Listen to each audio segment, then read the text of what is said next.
Saraswati by Saraswat ocean of knowledge के इस video में आप सभी का हार्दिक स्वागत है। इस वीडियो में हम ग्रेगर जॉन मेंडल और उनके कार्यों के संबंध में अध्ययन करेंगे। तो आइए प्रारंभ करते हैं ग्रेगर जॉन मेंडल के बारे में।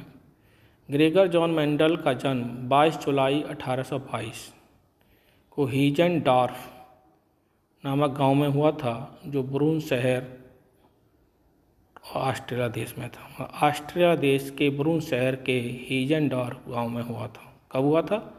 22 जुलाई 1822 को। मेंडल ने स्नातक की उपाधि प्राकृतिक विज्ञान नेचुरल साइंस में वियना विश्वविद्यालय से प्राप्त की। Graduation in natural science Vienna university का मतलब है कि मेंडल ने स्नातक की उपाधि प्राकृतिक नेचुरल साइंस में वियना विश्वविद्यालय से प्राप्त की थी।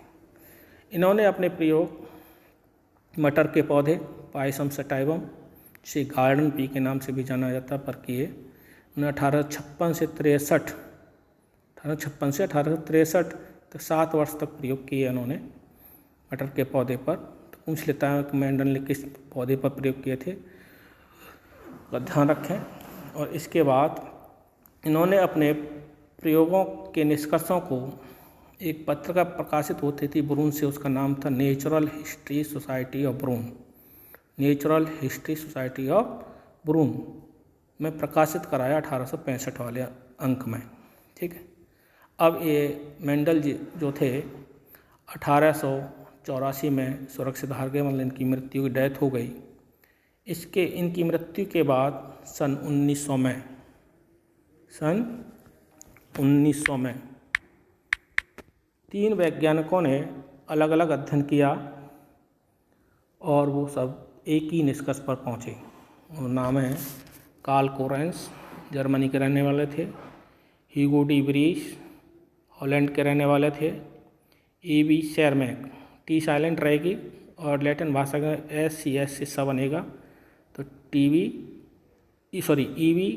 शेरमैक ऑस्ट्रिया के थे, मतलब उसी देश के थे ये शेरमैक जिसके मेंडल थे। तीनों ने अलग अलग कार्य किए मटर के पौधे पर, एक साथ अपने नियम प्रकाशित किए। लेकिन बाद में जब मालूम ये हुआ कि किसका नाम दिया जाए इन नियमों के संबंध में, तो चर्चा हुई अपनी अपनी बहस में। नियम के अनुसार ये होता है कि जिसने पहले प्रकाशित कर रखा है, इसके पहले कार्य प्रकाशित हो गया, उसका नाम दिया जाता है। तो इसमें जर्मनी के जो कार्ल कोरेंस थे, ह्यूगो डी व्रीस हॉलैंड के जो थे, इनकी भी बहस थी। लेकिन बाद में शेरमैक ने बताया कि ये काम पहले भी हो चुका है। जब उन्होंने पूछा गया, कमेटी ने पूछा कि किसने किया है, तो जब इन्होंने पत्रिका जो थी नेचुरल हिस्ट्री सोसाइटी ऑफ ब्रून से दिखाया, तो उससे मालूम पड़ा कि भाई ये तो किसी मेंडल नाम के व्यक्ति ने किया है। ठीक है। तो सब ने फिर सामूहिक रूप से निर्णय लिया गया कि आनुवंशिकता के नियम जो है मेंडल के नाम के अनुसार दे दिए जाए, मेंडल के नाम के संग जोड़ दिए जाए। यही उनके लिए सबसे अच्छी श्रद्धांजलि होगी। ठीक है। बात ये आती है कि मेंडल ने अपने नियम स्वयं प्रकाशित क्यों नहीं कराए, आनुवंशिकता के नियम उनके होते हुए क्यों नहीं प्रकाशित हुए। तो उसका एक कारण था, उस समय डार्विन का विकासवाद बहुत चर्चित था, सब वैज्ञानिक उस तरफ ध्यान था, आकर्षित थे। और मेंडल ने भी स्वयं डार्विन के पास अपने निष्कर्ष भेजे थे, पत्र भेजा था, जिसके जवाब में डार्विन ने मेंडल को निर्देशित किया कि आप किसी अन्य पौधे पर प्रयोग करें। लेकिन अन्य पौधों पर जब प्रयोग किए तो वो निष्कर्ष इस तरह के नहीं आए, इसलिए मेंडल भी शांत बैठ गया। मतलब 1984 में मृत्यु हो गई, जब तक भी वो शांत रहे और उसके बाद भी उन्हें कोई ध्यान नहीं दिया गया। तो उन्हें एक श्रद्धांजलि के रूप में मेंडल के 3 नियम प्रकाशित हुए। और उसमें भी अब वर्तमान में CBSE 2 नियम मानती है, क्योंकि कार्ल कोरेंस ने ये पहला नियम जो था प्रभाविता का नियम मेंडल की आनुवंशिकता का, ये गलत सिद्ध कर दिया है, खारिज कर दिया। तो कार्ल कोरेंस में एक और समस्या है कि स्पेलिंग में जो कार्ल लिख रखा है KRL भी लिख सकते हैं नियम के तहत, तो कार्ल कोरेंस जब भी ठीक रहेगा और कार्ल कोरेंस इसमें भी ठीक है, आपको टेंशन लेने की ज़रूरत नहीं। दूसरा बिंदु है इसमें मेंडल की सफलता के कारण। Reasons for Mendel success, Mendel अपने प्रयोग में सफल क्यों हुए थे। तो इसके कारण 3 भागों में विभाजित किए गए हैं। उसमें मैकेनिज्म, कार्य विधि, मतलब उनकी जो कार्य करने की विधि थी उसके बारे में अध्ययन करेंगे, बताएंगे। तो नंबर 1 कार्य विधि में study 1 contrasting character in A time, उन्होंने एक विपर्य लक्षण का अध्ययन एक बार में किया। ये नहीं कि सभी एक साथ के साथ लक्षणों का जैसे अध्ययन किया था वो साथ के साथ एक साथ ले लेते तो कन्फ्यूज हो जाते, गलत हो सकता था। लेकिन उन्होंने एक एक लक्षण को अध्ययन किया, एक विपर्य लक्षण और 2 करेक्टर एक साथ हो गए। तो दूसरे बिंदु study for F1, F2, F3 generations, मतलब उन्होंने एक लक्षण की जो आनुवंशिकता है, हेरेडिटी का जो लक्षण अध्ययन किया वो एक ही पीढ़ी तक नहीं 3-4 पीढ़ियों तक किया, जिससे कन्फर्म किया कि ये कौन सा ये होमोजाइगस हेटेरोजाइगस प्योर ब्रीड है या हाइब्रिड ब्रीड है, इस तरह से। और इसके बाद तीसरा जो कार्य उन्होंने संभाल के किया था वो है एक्सपेरिमेंट रिकॉर्ड, इन्होंने अपना जो रिकॉर्ड किया था प्रयोग के द्वारा जो मेटेरियल प्राप्त हुआ उसका उन्होंने अच्छी तरह से विश्लेषण किया, अध्ययन किया, एनालिसिस किया। और चौथा बिंदु है इसमें कार्य करने की विधि में उन्होंने सेलेक्ट प्योर शुद्ध जीन वाले जीवों का से प्रारंभ किया। उसके लिए उन्होंने पौधों को अलग अलग क्यारियों में बोया और उसके बाद जब शुद्ध जीन के प्राप्त हो गए प्रयोग के आधार पर, जब उन्होंने आगे उसके संकरण का प्रारंभ किया।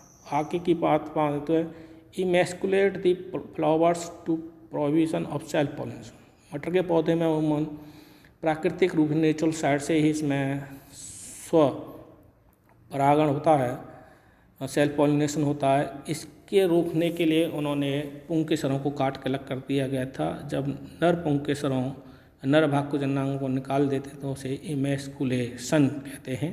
तो emasculate the flowers to provision of self pollination, स्वपरागण को रोकने के लिए उन्होंने विपुंसन की क्रिया की।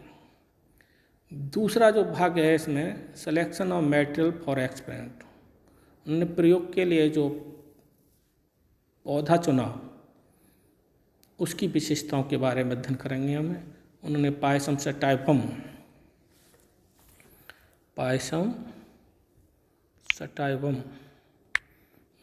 बगीचे की मटर के बारे में अध्ययन किया, जो एनुअल मतलब वार्षिक पौधा होता है और ये 3 से 4 महीने में नई पीढ़ी प्राप्त हो जाती है, एक जीवन चक्र इसका पूरा हो जाता है। ठीक है भाई। तो पायसम सटाइवम पौधे पे किया। पहली बात थी छोटा पौधा था, कम समय में परिपक्व जीवन काल पूरा हो जाता है, तो हो सकता है कि ऐसा कोई बहुवर्षीय पौधा लेते तो और परेशानी रहती। दूसरी विशेषता इसकी मेटेरियल की ये थी कि पौधा जो होता है ये बाइसेक्सुअल पुष्प जो होते हैं द्विलिंगी या कह सकते हैं बल्कि हर्माफ्रोडाइट लगते हैं, इनमें सेल्फ पॉलिनेशन करने में कोई परेशानी नहीं होती। ठीक है, प्राकृतिक रूप से होता है और यदि इसे सेल्फ पॉलिनेशन को रोकना है, स्वपरागण को रोकना है, तो उसके लिए हम इमेस्कुलेशन की क्रिया कर देते हैं।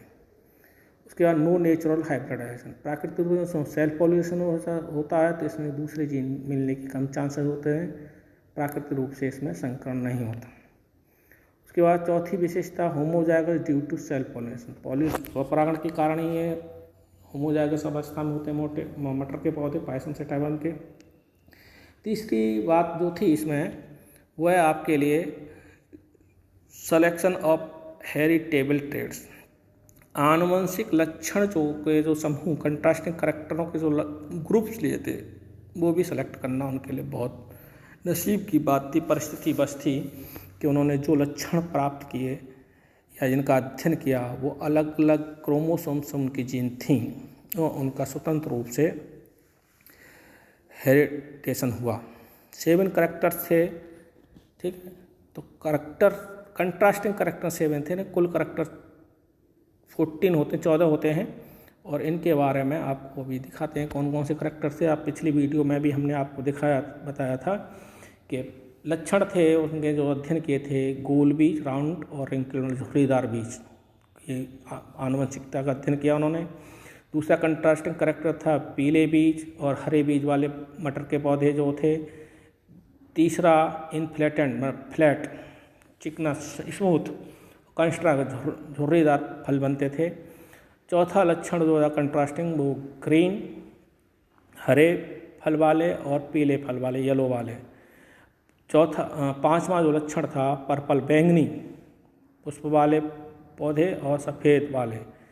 और छठवां जो था एक्सिल और टर्मिनल, पुष्प क्रम का होता है, लगने का क्रम कक्षस्थ है या शीर्षस्थ है। तो इसमें छठवां था पौधे की लंबाई, टाल और ड्वार्फ, लंबा और बौने पौधे। इनमें जो round, yellow, inflated, green, purple, axial और टाल, ये साथ के साथ लक्षण जो हैं डोमिनेंट हैं, प्रभावी हैं। और इनके विपरीत जो लक्षण दे रखे हैं, wrinkled, green, constructed, yellow, white, terminal and dwarf, ये अप्रभावी लक्षण हैं। एक दूसरे के कंट्रास्टिंग करैक्टर्स के पेयर हैं। ठीक है, तो 7 कंट्रास्टिंग करैक्टर लिए थे, कुल 14 करैक्टर्स का अध्ययन किया था 14 का। इस वीडियो में आपको हमने मेंडल के बारे में और मेंडल के कार्य के बारे में बताया। आगे के वीडियो में हम मेंडल के आनुवंशिकता के जो नियम हैं उनका अध्ययन करेंगे। आप मेंडल से संबंधित और आनुवंशिकता, जेनेटिक्स से संबंधित टर्मिनोलॉजी जो है उसका अच्छी तरह से अध्ययन करें। अब की नीट में एक एग्जाम में क्वेश्चन आया था कि मेंडल ने कितने लक्षणों का अध्ययन किया, तो उसमें 2, 8 और 14 और एक बिंदु और था उसमें, तो विकल्प दे रखे। तो लक्षण जो थे, करैक्टर पूछे, कंट्रास्टिंग करैक्टर नहीं, कंट्रास्टिंग करैक्टर तो 7 है। ठीक, एक करैक्टर जो है 14 है, 14 है, 14 वाला विकल्प सही रहेगा। तो ऐसे कहीं से भी छोटे से छोटा क्वेश्चन कहीं से भी पूछा सकता है, जो अमूमन हम ध्यान नहीं देते। तो ध्यान करके, आगे भी कुछ करना है तो ध्यान करके अध्ययन करें ध्यान से। और इसी के साथ आप सभी का धन्यवाद। इस वीडियो को अधिक से अधिक शेयर करें, ठीक, और इस चैनल को सब्सक्राइब कर लें, जिससे कि आपको तुरंत वीडियो इससे संबंधित मिलते रहें। धन्यवाद।